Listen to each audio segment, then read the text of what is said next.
Révélé. Un policier de New York exauce le dernier VOU d'une détenue. La demande fut incroyable. Jean, un policier respecté dans une banlieue populaire de Paris, centrait sa vie sur l'équilibre entre son devoir et sa famille. Marié et père dévoué, il s'était toujours efforcé de faire ce qui était juste, fidèle à ses principes, même face à des défis croissants. Mais ce jour-là, alors qu'il se dirigeait vers l'hôpital pour interroger une femme détenue nommée Amélie, il ne savait pas que sa vie allait prendre un tournant déchirant. Amélie, vue par beaucoup comme une délinquante, était en réalité une mère désespérée. Condamnée pour des crimes mineurs, elle avait perdu son fils. Lorsque Jean entra dans sa chambre d'hôpital, il s'attendait à voir une criminelle, mais ce qu'il découvrit fut une femme marquée par la douleur et l'angoisse. Le regard d'Amélie, à la fois triste et empreint d'espoir, lui fit prendre conscience de la réalité crue de la vie qu'elle avait menée. « Je veux juste revoir mon fils » murmura-t-elle, les larmes aux yeux. Ces mots transpercèrent le cœur de Jean comme une flèche. Comment une mère pouvait-elle être séparée de son enfant à cause d'erreurs commises dans un monde qui ne lui avait jamais donné sa chance? Son côté policier luttait contre la compréhension humaine qui émergeait en lui. Avant de continuer, je dois vous avertir de quelque chose d'important qui se passe. YouTube a fait des changements dans le système et beaucoup de personnes perdent les notifications des chaînes qu'elles suivent.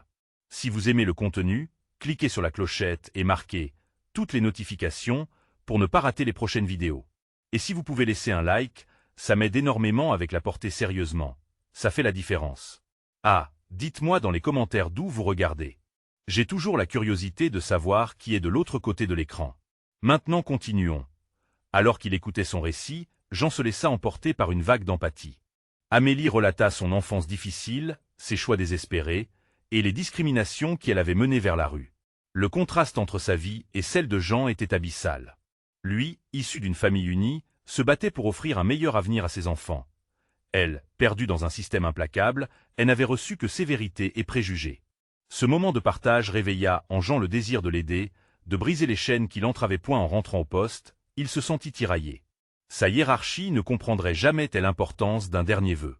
Ses supérieurs, engoncés dans des règlements, ne voyaient qu'une détenue à gérer, une tâche à remplir. Jean tenta de plaider sa cause, mais chaque fois qu'il avançait cette demande, des murs invisibles se dressaient devant lui, renforcés par des mentalités figées. « Ce n'est pas notre rôle, Jean », lui lança une voix fatiguée de routine. Sa frustration palpable, Jean réalisait qu'au-delà des règles, il y avait des vies, des histoires. Si seulement il pouvait rassembler suffisamment de courage pour défendre ce que son cœur murmurait, les valeurs familiales, l'amour, la compassion, tout semblait si précieux et pourtant si fragile. Alors que ses supérieurs le pressaient de se conformer aux procédures, une question brûlait en lui. Jean pourrait-il braver la loi pour offrir à Amélie une chance de revoir son fils? Le dilemme le hantait. Le sort d'Amélie dépendait désormais de lui. Dans ce monde où la justice semblait parfois absente, sa décision pourrait être le dernier reflet de telle humanité. Mais parfois, c'était en prenant des risques qu'on redéfinissait les véritables valeurs de la vie.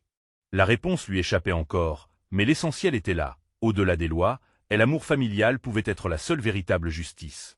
Jean rentra chez lui ce soir-là avec un poids sur le cœur.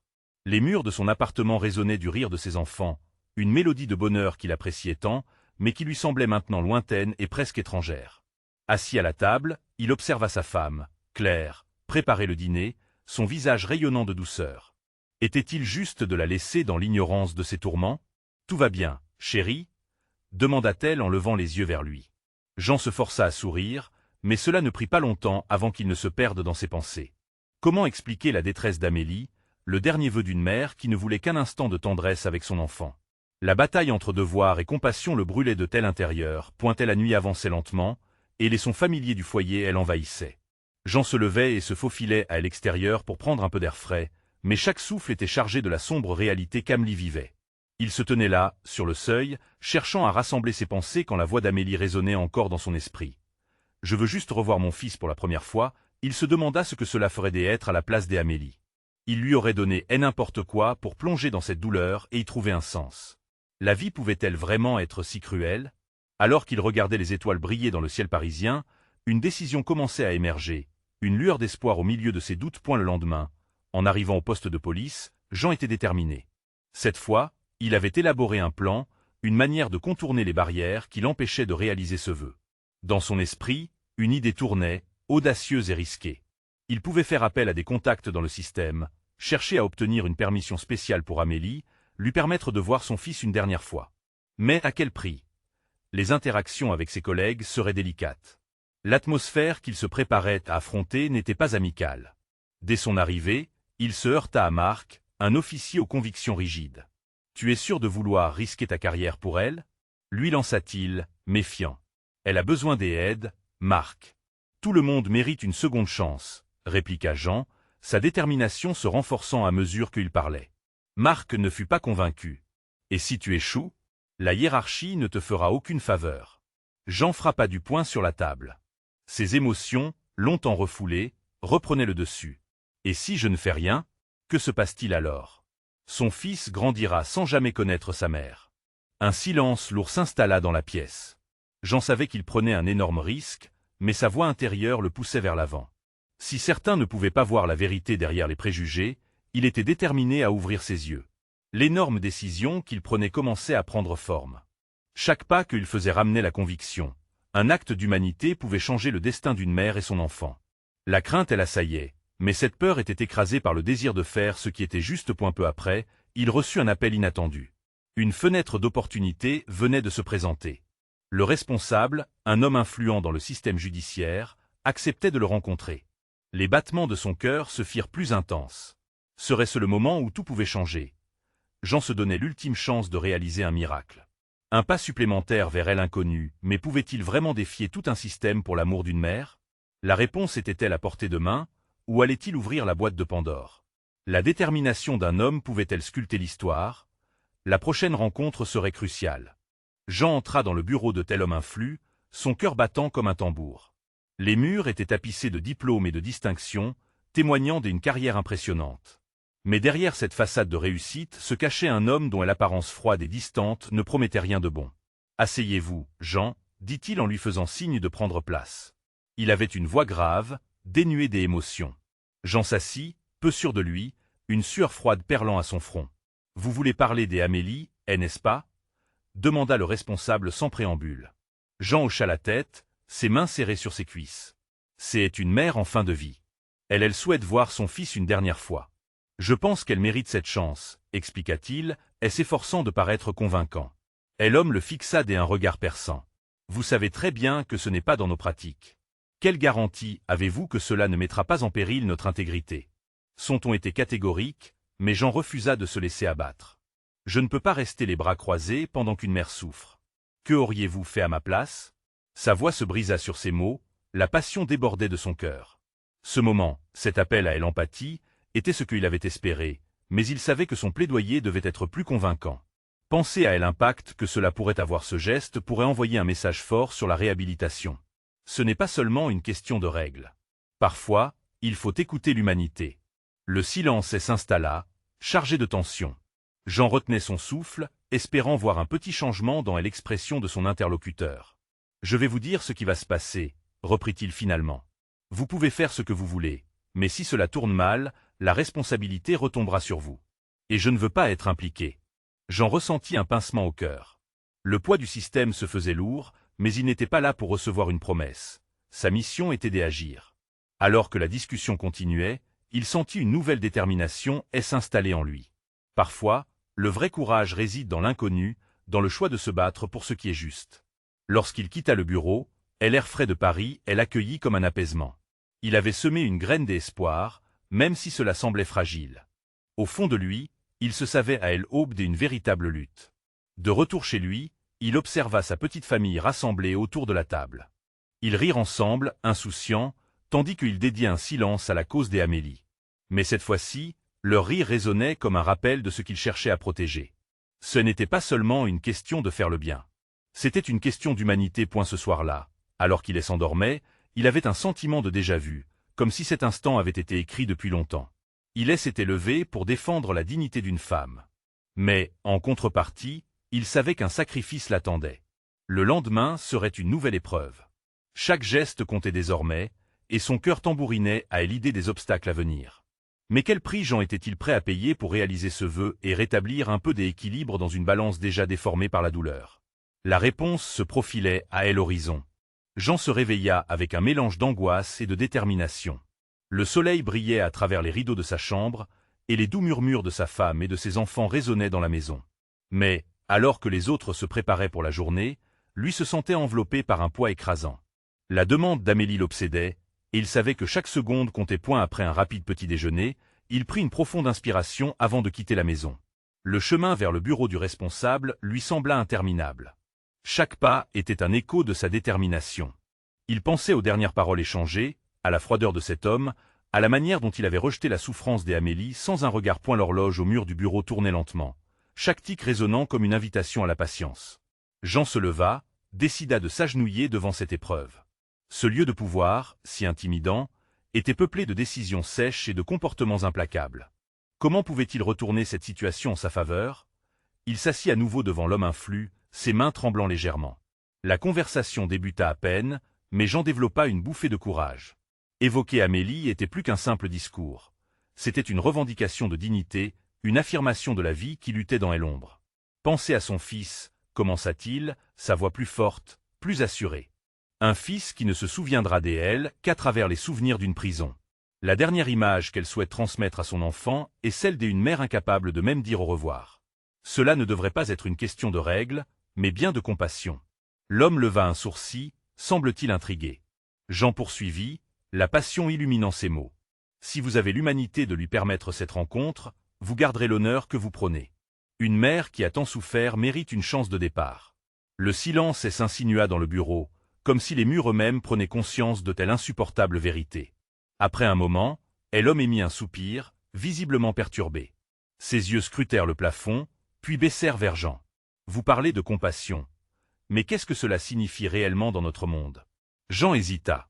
Il avait préparé cette rencontre avec soin, mais cette question le frappa en plein cœur. L'humanité était l'essence même de ce qu'il défendait, et pourtant, elle semblait souvent absente dans ce milieu. Cela signifie consacrer ce qu'on a de meilleur pour ceux qui nous entourent. J'y ai vu ce genre de sacrifice dans ma famille, le soutien inconditionnel. C'est ce qui nous unit. Il marqua une pause, conscient de tel impact de ses mots. Une mère devrait pouvoir recevoir son fils, et une institution devrait pouvoir étendre son cœur, même une dernière fois. L'homme se leva brusquement, faisant le tour de son bureau. Jean, les mains moites, ne pouvait qu'attendre. Le rythme de son cœur battait de plus en plus vite, chaque seconde sapant ses forces. Finalement, le responsable se retourna, une lueur d'hésitation dans les yeux. Pour une fraction de seconde, le masque de l'autorité s'effaça, laissant entrevoir une humanité enfouie. Très bien, je vais laisser passer votre demande. Mais il y a des conditions, et cela implique beaucoup de risques. Jean retint son souffle. La porte de l'espoir venait de s'entrouvrir. La lutte n'était pas finie, mais un premier pas avait été fait. C'était une victoire. Mais à quel prix? L'angoisse le submergea, son cœur battant toujours dans sa poitrine. Il savait que la décision de l'homme était un début, mais c'était aussi un appel à la vigilance. Que se passerait-il vraiment lors de cette rencontre avec Amélie? Réussirait-elle à toucher l'âme de son fils alors que tant de murs les séparaient? Jean observa une fois de plus le visage impassible du responsable, sa propre détermination se mêlant à la crainte d'un avenir incertain. Le véritable défi était toujours devant lui, avec des conséquences qu'il ne pouvait que imaginer. Et alors qu'il sortait du bureau, une question résonna en lui. Jusqu'où pourrait-il aller pour redonner une dernière chance à une mère et à son fils? Cela valait-il le risque de tout perdre? Les jours à venir seraient déterminants. Jean passa les jours suivants dans un flou d'angoisse mêlée d'espoir. Chaque matin, il se réveillait avec la même question douloureuse dans l'esprit. Comment organiser cette rencontre tant attendue entre Amélie et son fils? Il savait que cela ne serait pas facile. Le poids de la demande était immense, comme un souffle ininterrompu dans son cœur. La parole donnée par le responsable résonnait en lui, mais elle était empreinte de conditions qui le rendaient nerveux. Un soir, alors qu'il s'asseyait à la table à manger, sa femme, Claire, remarqua son air préoccupé. « Jean, qu'est-ce qui ne va pas? Tu es si distant depuis quelques jours. » Elle plongea son regard dans le sien, et il sut qu'il devait parler. Chaque détail de son projet devait être partagé, même dans la peur de voir l'angoisse se refléter sur son visage. Amélie, elle a besoin de voir son fils, Claire. J'ai réussi à obtenir la permission, mais cela vient avec des conditions. Je dois tout organiser moi-même, et je crains que cela ne soit pas suffisant pour lui donner le réconfort qu'elle attend. Claire, silencieuse pendant un moment, hocha la tête. Tu sais, Jean, parfois, il suffit d'un petit geste. Ce que tu fais pour elle, ce n'est pas juste un acte de bonté, c'est une façon de réaffirmer notre humanité. Tu dois garder cela à l'esprit. Ces mots éteignirent en lui une partie de l'angoisse. Peut-être que ce n'était pas qu'une question de réussite, mais de compassion et d'amour. Les jours passèrent. et chaque minute semblait s'étirer comme un chewing-gum. Jean tenta de rassembler des ressources, de se renseigner sur les procédures, et surtout, sur l'état d'âme d'Amélie. Chaque information qu'il pouvait obtenir sur elle était comme une bouffée d'air pour lui. Il savait qu'elle devait être partagée par la souffrance de l'attente. Le jour de la rencontre approchait. Jean prit une journée de congé, décidé à se rendre à la prison pour s'assurer que tout soit en ordre. Sur le chemin, il sentit le poids de ses actions se resserrer autour de lui, comme une couverture trop étroite. Que dirait-il à Amélie? Sa présence seule suffirait-elle à apaiser son cœur fatigué? À son arrivée, une ambiance sombre l'accueillit. Les murs, gris et froids, semblaient respirer une mélancolie. Et l'atmosphère était rendant palpable l'angoisse de toutes ces femmes privées de liberté. Jean attendit, le cœur battant, les mains tremblant légèrement point lorsqu'Amélie fit son entrée, il fut frappé par la transformation qu'avait subie son visage. Ses traits marqués par les épreuves reflétaient une paix intérieure mélangée à une immense tristesse. Elle s'approcha, l'hésitation remplacée par un regard déterminé. « Jean, tu es venu pour moi ?» Il lui prit les mains, ressentant la chaleur de sa présence. « Oui, Amélie. J'y ai fait tout ce que j'y ai pu pour que tu puisses voir ton fils. » Un flot de larmes émergea des yeux d'Amélie, et elle murmura avec une voix tremblante. « Je n'étais pas sûr qu'il y ait encore de l'espoir. » Jean ressentit une profonde empathie pour elle. Il savait que la route qui les attendait était encore semée d'embûches, mais ils avaient fait un pas.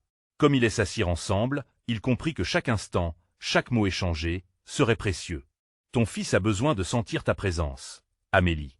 Il mérite de se souvenir de toi comme d'une mère aimante, pas comme d'un souvenir lointain. » Le regard d'Amélie brilla d'une détermination nouvelle. « Je ferai tout pour arriver à ça, Jean. Tout. Je veux qu'il sache que je l'aime. » Les mots qu'elle prononça renforcèrent son engagement. Jean savait que malgré le poids du monde qui pesait sur eux, ils pourraient surmonter cette tempête ensemble. Alors que la visite touchait à sa fin, Amélie se leva et lui dit « Merci, Jean. Tu es mon seul espoir en ce moment. Ne lâche pas prise. » Jean acquiesça avec ferveur, son propre cœur débordant d'espoir et de peur. À la sortie de la prison, il se demanda si cette rencontre apporterait réellement la paix. Qu'Amélie cherchait. Mais une autre question le hantait. Jusqu'où pourrait-il aller pour l'aider si les conditions imposées étaient bien plus restrictives que prévu? Les défis n'étaient pas encore tous là, et l'angoisse de tel inconnu à venir le taraudait toujours. Et alors qu'il passait les portes de la prison, une pensée apparut. La lumière pouvait-elle encore briller dans l'obscurité?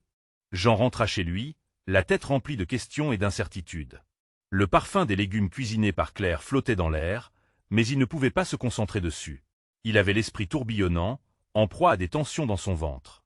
La rencontre d'avec Amélie résonnait comme une mélodie douloureuse et réconfortante à la fois, une mélodie dont il ne pouvait se défaire. Claire l'accueillit avec un sourire, mais elle perçut rapidement le trouble sur son visage. « Ça s'est bien passé ?»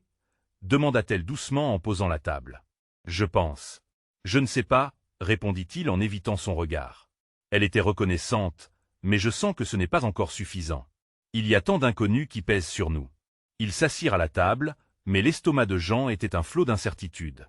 Les paroles d'Amélie le poursuivaient, et il se demandait encore comment il pourrait répondre à son besoin des amours maternels. J'y ai accepté de t'aider, aider, Claire. Mais je n'arrive pas à penser aux conditions qui pèsent sur nous. Que faire si tout cela ne suffit pas? Comme je te l'ai dit, Jean, concentre-toi sur ce que tu peux faire. Les petites étapes mènent aussi au grand changement, dit-elle avec sérieux tout en effleurant sa main, une tentative de soutien dans un moment de doute. Les jours qui suivirent furent marqués par la mise en place d'un plan. Jean s'immergea dans la logistique, passant des heures à s'assurer que tout était prêt pour la rencontre mère-fils.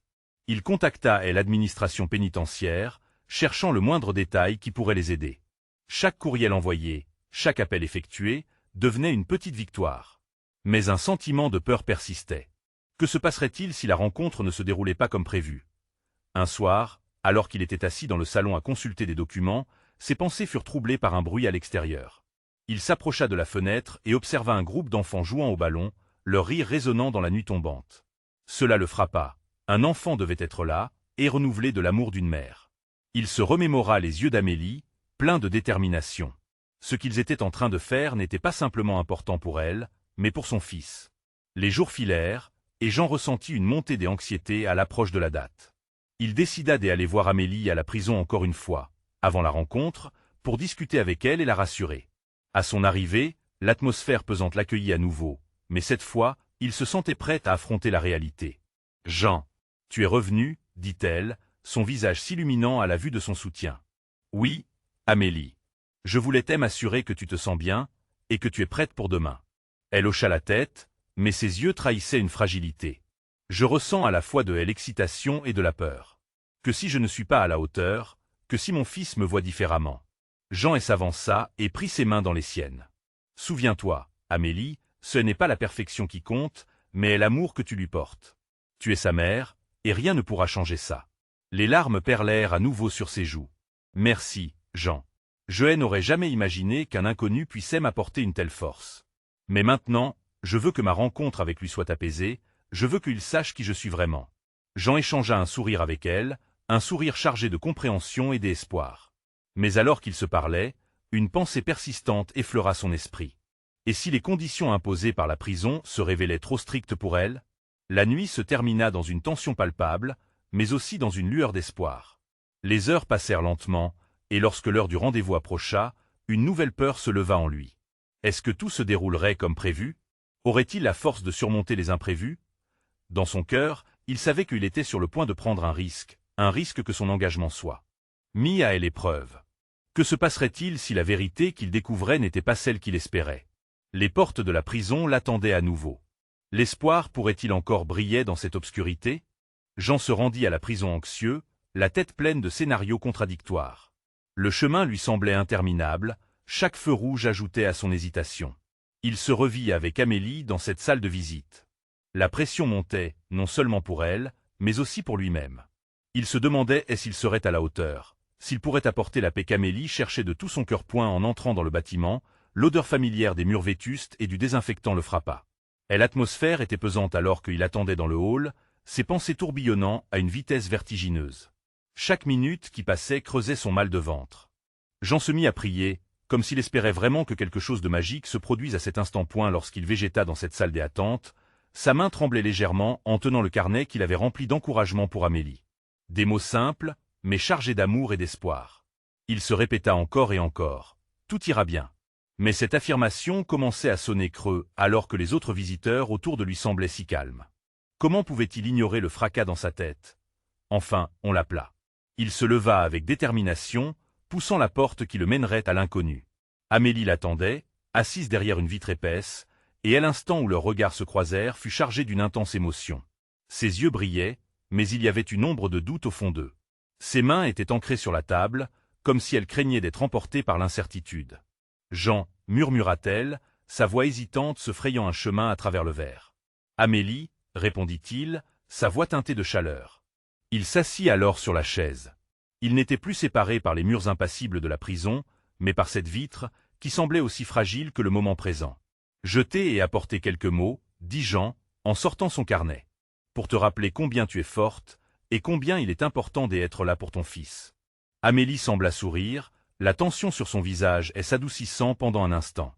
Elle se concentra sur le carnet, comme si chaque mot qu'il contenait était un souffle d'espoir. Mais alors, la réalité reprit le dessus. « Et si je fais fausse route ?»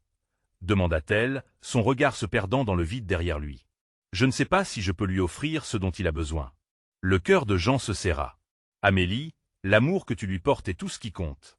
La maladresse, les erreurs, tout ça peut se réparer. Mais il te faudra être là. Pas seulement physiquement, mais aussi émotionnellement. » Il marqua une pause, se demandant s'il parvenait à lui transmettre sa conviction. Quand elle tourna les yeux vers lui, il vit des larmes se former. Les sentiments qui la traversaient étaient brutaux, et cela l'atteignit directement. « Jean, j'ai fait tant de choses mauvaises. Est-ce que cela peut vraiment être réparé ?» Jean inspira profondément. « Chaque jour est une nouvelle chance de faire les choses différemment. Pense à ce que tu veux dire à ton fils. Pense à l'avenir que tu veux bâtir avec lui. » Le silence s'installa, alors que Amélie se battait avec ses pensées. Jean pouvait presque entendre son cœur battre fort. Il lutta pour transmettre sa force à travers le verre, souhaitant être là, physiquement, pour la soutenir. « Je veux qu'il sache que je l'aime, que je ferai tout pour lui, même s'il ne peut pas le voir pour le moment. » Les mots franchirent ses lèvres comme un souffle, un cri du cœur. Lorsque la visite prit fin, Jean réalisa que ce qu'il éprouvait pour elle était bien plus que de l'empathie. C'était un lien devenu inexplicable, une promesse silencieuse de traverser ensemble ce chemin incertain. Alors qu'il se levait pour partir, il lui lança un dernier regard chargé d'encouragement. L'espoir brillait dans ses yeux, et à ce moment-là, Jean savait que leur voyage commençait à peine. Mais ce qui l'inquiétait, C'était cette pensée troublante. Les forces extérieures, le système, allaient-elles leur permettre de transformer cet espoir en réalité? La route se profilait encore, et avec elle, les défis à venir. L'amour pouvait-il vraiment triompher de tous les obstacles? Jean sortit de la prison, le poids de la visite encore présent sur ses épaules. La lumière du soleil l'accueillit, vive et presque aveuglante après l'obscurité du bâtiment. Il cligna des yeux, cherchant à rassembler ses pensées. Ce qu'il avait ressenti à l'intérieur, cette connexion intense, lui semblait à la fois fragile et puissante. Il avait voulu donner à Amélie de l'espoir, mais il se rendait compte qu'il en avait aussi besoin. En marchant vers sa voiture, il se remémorait chaque mot échangé, chaque nuance sur le visage d'Amélie. Là-bas, derrière la vitre, il avait vu la lutte d'une mère, mais aussi l'émergence d'une combattante. Il se devait d'être le soutien qu'elle ne pouvait pas se donner elle-même. Mais comment? Le temps jouait contre eux, et Jean savait que chaque minute comptait. Elle prit un moment pour se retrouver, respirant profondément l'air frais. Dans son esprit, les doutes et les inquiétudes s'entremêlaient. Si le système était dur, il pouvait l'être encore plus pour ceux qui cherchaient à se racheter. Se promettant d'être là pour Amélie, il ressentait le besoin de la protéger, de la défendre. Mais il était conscient que la route serait pavée d'épreuves. Dès le retour chez lui, il ouvrit la porte et se laissa tomber sur le canapé. Son regard se posa sur le carnet, encore dans sa main.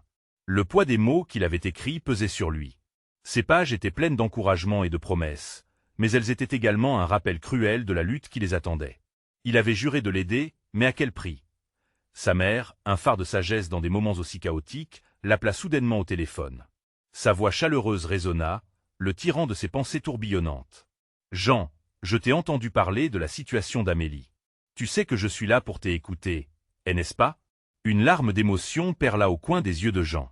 Il avait tellement de choses à lui dire, mais chaque mot sembla se coincer dans sa gorge. « Maman, j'ai l'impression que je m'engage dans un voyage sans fin et je ne sais pas si j'y en sortirai vainqueur. » Elle marqua une pause, puis répondit d'un ton apaisant. « Parfois, mon fils, le chemin le plus difficile est celui qui mène à la lumière.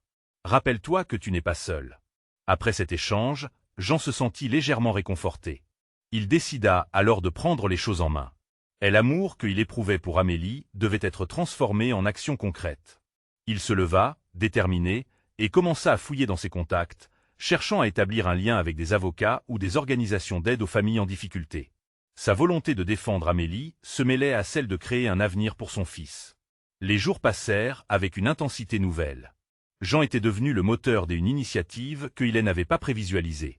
Il devint un habitant assidu du bureau des affaires familiales, rassemblant des documents, des témoignages, tout ce qu'il pouvait pour faire valoir le droit d'Amélie d'être une mère présente. Les défis étaient nombreux, mais une force inattendue habitait. Cependant, alors qu'il finalisait son dossier, il tomba sur une information troublante. Des témoignages négatifs envers Amélie avaient été publiés dans des forums. Le regard porté sur elle était plus sombre qu'il ne l'avait imaginé. Tout à coup, le chemin qu'il pensait tracer était empli d'obstacles encore plus sinistres. Poussé par cette révélation, Jean comprit qu'il ne pouvait pas se contenter de lutter pour Amélie. Il devait la défendre non seulement contre le système, mais aussi contre les jugements hâtifs des autres. Mais jusqu'où irait-il pour sauver celle qu'il avait choisi de soutenir? Alors qu'il se tenait là, entre espoir et incertitude, une question le frappa sauvage. Quel était le véritable prix de l'amour?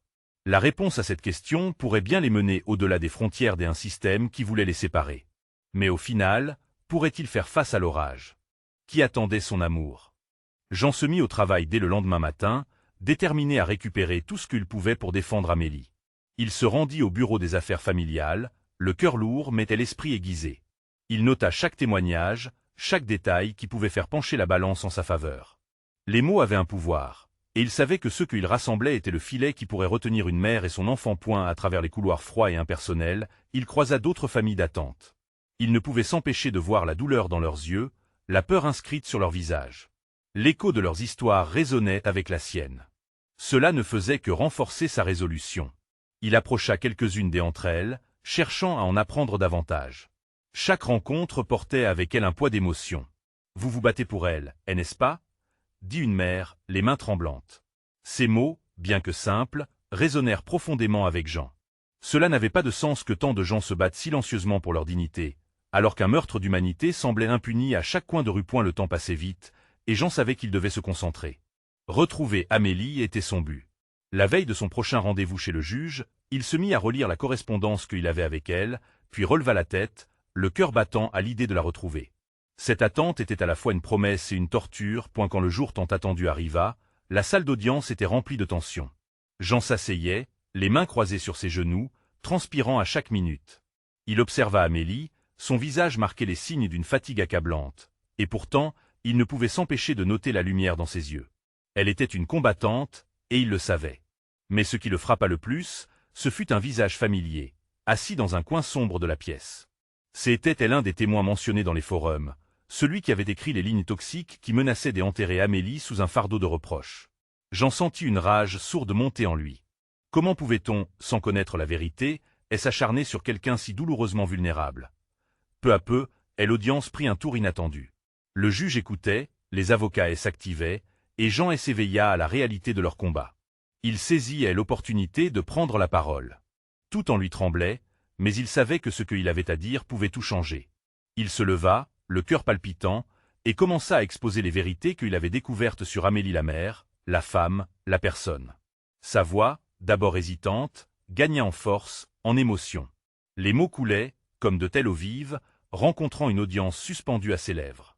Chaque regard qui se posait sur lui le galvanisait, mais alors qu'il parlait, une pensée intrusive s'insinua dans son esprit.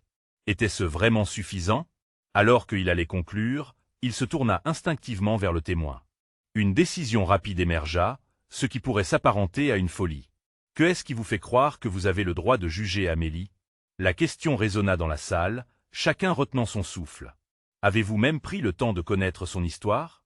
L'homme blêmit, surpris par cette attaque directe. L'audace de Jean souleva une vague de murmures. Sa voix pleine de passion, à la fois une demande de justice et un appel à l'humanité, devint une arme contre l'incompréhension et le jugement. Et dans ce moment de tension palpable, une question effrayante émergea en lui. Si cela n'était pas suffisant, quel prix devrait-il encore payer pour sauver Amélie? Le cœur battant, il se mit à espérer qu'il n'était pas trop tard pour une seconde chance. À ce moment précis, la porte de la vérité commença à s'ouvrir. Mais Jean pouvait-il vraiment supporter le poids de ce qu'il attendait à l'intérieur? Jean se tenait là, face à l'assemblée, son souffle court. L'atmosphère dans la salle était électrique, chaque regard s'accrochait à lui, attendant une révélation. Le silence pesant lui semblait être un rugissement, un défi à relever. Soudain, il réalisa que tout ce qu'il avait fait jusqu'à présent avait mené à cet instant crucial. Amélie est bien plus qu'un dossier sur votre bureau, poursuivit-il, sa voix prenant de l'assurance. Elle est une mère qui souffre, une femme qui a été brisée par un système intransigeant. Vous n'avez pas vu son combat, ses larmes, sa lutte pour survivre. Nous jugeons si facilement ceux qui font des erreurs, mais combien d'entre nous seraient capables de porter son fardeau? Les murmures s'intensifièrent, certains auditeurs hochant la tête, d'autres prenant conscience de tel impact de ces mots. Jean se sentit emporté par une vague d'énergie, une passion brûlante pour la vérité et la dignité. Il regarda Amélie, ses yeux remplis d'espoir et de peur. Cette flamme qu'il voyait dans son regard le poussait à aller encore plus loin. Imaginez, juste un instant, ce que cela signifie être séparé de son enfant. Qui sommes-nous pour la priver de tel amour qui lui reste? Intérieur comme extérieur, Jean se battait contre les règles et les stéréotypes. Il luttait pour une mère qu'il avait juré d'aider.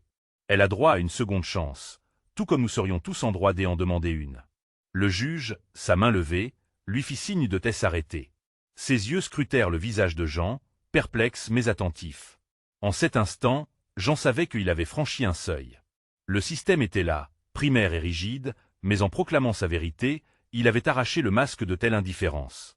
Ne manquait-il que le dernier coup de pouce pour forcer la main de la justice? La tension monta d'un cran lorsque le témoin, froissé par les mots de Jean, se leva. Cela fait des mois que j'observe sa situation. Ça ne changera rien. La loi est la loi. Affirma-t-il d'un ton tranchant. Jean se tourna alors vers lui, l'esprit charpé, prêt à riposter. Et que avez-vous fait pour l'humanité que vous prêchez? Se montrer un juge sans connaître l'histoire d'une personne? C'est de telle injustice. Ces mots, lourds de sens, résonnèrent comme un coup de tonnerre dans la salle. La conviction de Jean était contagieuse, et les visages autour de lui commençaient à se transformer, la froideur s'échauffait.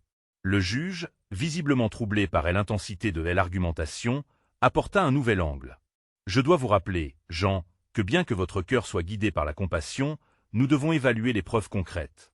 Les émotions ne font pas partie des critères de décision ici. Jean prit une profonde inspiration. Puis-je vous demander ceci? Que valent les preuves si elles sont dépourvues de telle humanité qui les entoure? La véritable justice n'est-elle pas celle qui considère le cœur derrière chaque acte? Amélie a souffert, et cette rencontre est une occasion, non seulement pour elle, mais pour le système de montrer qu'il peut aussi se racheter. Le silence-poids dans la salle était désormais rempli des attentes et de considérations. Les murs de jugement commençaient lentement à se fissurer, la détermination de Jean entrait en conflit avec les étiquettes de la société qui déshumanisaient Amélie. Il avait semé une graine d'espoir. Les minutes semblaient valoir des heures pendant que le juge réfléchissait. Jean se tourna vers Amélie. Elle l'observait, ses yeux brillants de détermination mais empreints d'incertitude. En cet instant, tout ne tenait qu'à un fil tissé d'espoir, de courage et d'humanité. « Très bien », prononça le juge finalement, sa voix résonnant dans la salle de manière opportune. « Nous allons réévaluer la situation d'Amélie. Je vais t'ordonner une audience de réexamen. Mais cette décision implique un changement de perspective sur de nombreux niveaux. » Un souffle de soulagement parcourut Jean et Amélie. Les regards dans la salle passèrent de doute à encouragement. Le changement était en marche, une lumière s'ouvrait dans la pénombre. Jean savait que le chemin était encore long, mais cette décision marquait un tournant crucial dans leur combat. En sortant de la salle d'audience, Jean ressentait une chaleur nouvelle. Le chemin était encore parsemé d'embûches, mais à ce moment-là, la détermination qu'il avait ressentie le long du voyage lui servait de bouclier. Il se promettait de continuer à se battre, pas seulement pour Amélie, mais pour chaque mère et enfant dans des situations semblables. Il savait maintenant que l'humanité était la clé pour briser les chaînes d'une existence désespérée. C'était le commencement, une lueur d'espoir s'éclairait dans l'obscurité de l'incertitude. Ne laissez pas cette lueur s'éteindre. S'abonner immédiatement à la chaîne pour ne pas rater les prochaines histoires exclusives. Laissez un like maintenant pour nourrir l'algorithme. Commentez vos réactions et théories sur cette fin incroyable. Partagez instantanément cette vidéo avec au moins 5 amis qui ont besoin de voir cette conclusion. C'est le moment de montrer votre soutien. N'attendez pas une seconde de plus pour partager.